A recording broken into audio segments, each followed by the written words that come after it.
ಮಧ್ಯಪ್ರದೇಶದಲ್ಲಿ ಮಳೆ ಆಧಾರಿತ ಪ್ರದೇಶ ಅಭಿವೃದ್ಧಿ ಯೋಜನೆ ಕೃಷಿಯನ್ನು ಹೂವಿನ ತೋಟ, ಪಶುಸಂಗೋಪನೆ ಮತ್ತು ಕೃಷಿ ಅರಣ್ಯ ವ್ಯವಸ್ಥೆಗಳೊಂದಿಗೆ ಸಮಗ್ರವಾಗಿ ಸೇರಿಸುವ ಮೂಲಕ ಶಾಶ್ವತ ಕೃಷಿಯನ್ನು ಉತ್ತೇಜಿಸುತ್ತದೆ.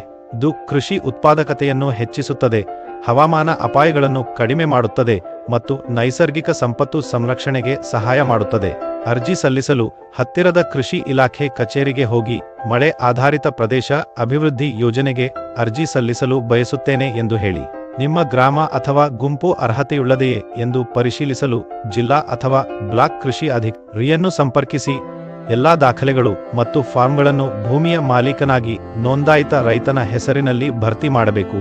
ನೀವು ನಿಮ್ಮ ಆಧಾರ್ ಸಂಖ್ಯೆ, ಭೂಮಿಯ ಮಾಲೀಕತ್ವವನ್ನು ಪರಿಶೀಲಿಸಲು ಭೂಮಿಯ ದಾಖಲೆಗಳು, ಹಣಕಾಸು ಸಹಾಯಕ್ಕಾಗಿ ಬ್ಯಾಂಕ್ ವಿವರಗಳು ಮತ್ತು ಇತ್ತೀಚಿನ ಫೋಟೋಗಳನ್ನು ತರಬೇಕು.